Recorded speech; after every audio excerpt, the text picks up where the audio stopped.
और किससे पूछ करके इलेक्शन कमीशन ने गिनती जो है लास्ट में पोस्टल का किया और रद्द करने का काम किया। नमस्कार, मैं हूं रोहित कुमार, आप न्यूज़ नेशन देख रहे हैं। पहली बार चुनाव में मिली हार के बाद तेजस्वी यादव सामने आए तो नीतीश कुमार पर, उनके पूरी मशीनरी पर सवाल खड़े किए हैं। सवाल ये पूछा है कि आखिर किसके कहने पर पोस्टल बैलेट की गिनती अंतिम में कराई गई, किसके कहने पर इन पोस्टल बैलेट को रद्द किया गया जहां पर कम मार्जिन था, किसके कहने पर जो है जीते हुए प्रत्याशियों को हरवाया गया। तेजस्वी यादव बेहद आक्रामक नजर आए, क्या कुछ कहा सुनिए इस बयान में।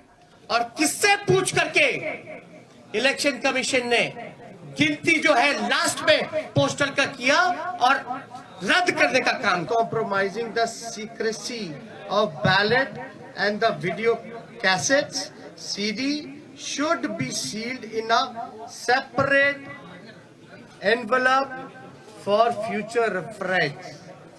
इसमें साफ तौर पे है कि आप चाहे पोस्टल जो इनवैलिड हो या वैलिड हो, आपको ऑब्जर्वर और इन सब के सामने जो है वीडियोग्राफी करा करके इसका सीडी भी जितना वीडियोग्राफ्ट है, कैसेट्स है, इन सब को सील करके रखा जाए। और ये सील का जो ड्यूरेशन होता है ये बड़ा इंटरेस्टिंग है। चुनाव नतीजे के 40 दिन तक इलेक्शन कमीशन को ये अनुमति है कि वो पोस्टल बैलेट्स को जो है सील रख सकते हैं। आप शिकायत जो होगा आपको सेटिस्फाई करना है। You have to satisfy all the candidates whether if they have doubts, because ये इलेक्शन कमीशन की ड्यूटी है। अब एक और इंटरेस्टिंग डेटा आप लोगों को हम बताना चाहेंगे। एनडीए को जो कुल वोट मिला 1,57,728।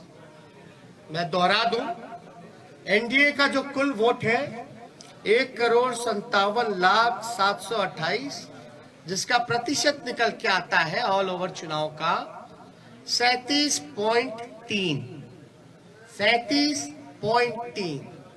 महागठबंधन को वोट जो मिले 1,56,88,458, 1,58,88,458, जो कुल प्रतिशत महागठबंधन का निकल के आता है वो 37.2।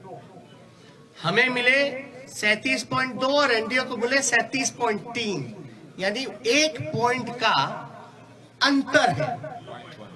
0.1 का अंतर है, जो कि अगर वोट में अगर कन्वर्ट करें तो ये 12,270 वोट का अंतर, यानी एनडीए और महागठबंधन का कुल वोटों का अंतर 12,270 का है।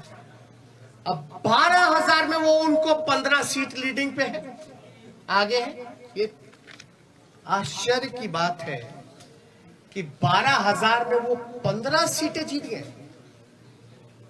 और याद कीजिएगा, अद्भुत आंकड़ा हम आपको और भी देंगे कि पोस्टल बैलेट्स वोट कौन देता है?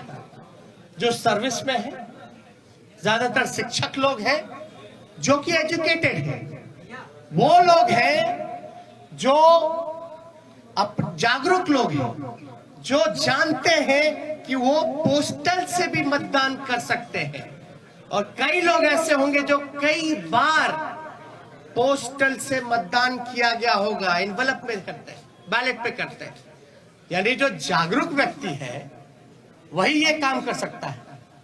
आप एक पोस्टल को आप रिजेक्ट कर देते हैं, एक रिजेक्ट समझ में आता है, 10 रिजेक्ट समझ में आता है, 50 रिजेक्ट समझ में आता है। आप 900 पोस्टल वोट रद्द कर रहे हैं, 700 पोस्टल वोट रद्द कर रहे हैं, 500 पोस्टल वोट रद्द कर रहे हैं। और रद्द हो रही है तो ये चुनाव के उम्मीदवार का जिम्मेवारी तो नहीं है। रद्द किस वजह से किया गया? और इतनी बड़ी संख्या में रद्द क्यों हुआ? जब हमारे कैंडिडेट्स ने जब मांगा रिटर्न में आरओ से कि लिखित में दीजिए कि आपने रद्द क्यों किया, आरओ की जिम्मेदारी है कि वो कैंडिडेट्स को सेटिस्फाई करे जो कि हमने आपको गाइडलाइन में बताया। और किससे पूछ करके इलेक्शन कमीशन ने गिनती जो है लास्ट में पोस्टल का किया और रद्द करने का काम किया? पहले क्यों नहीं काउंटिंग कराई गई? किसके दबाव में? अगर जहां भी पोस्टल अगर बाद में काउंट हुए हैं तो हमारी मांग है, क्योंकि 40 दिन तक सील्ड रहता है, रिकॉर्डेड होने चाहिए, वीडियोग्राफी लाइए, वैलिड इनवैलिड बैलेट पेपर्स को सामने रखिए और रिकाउंटिंग कराया जाए। ये हमारे महागठबंधन लोगों की मांग है, उस पर रिकाउंटिंग कराया जाए। हमारी जो हार हुई 17 वोट से, 12 वोट से, 50 वोट से, 70 वोट से, 100 वोट से, 150 वोट से, लगभग 20 सीटों को हराया गया। ये कौन जवाब देगा? ये लोग बोलते रहे रोए रोए, लेकिन मेरा सवाल जायज है। चुनौती देता हूं बिहार के मुख्यमंत्री को, जो चोट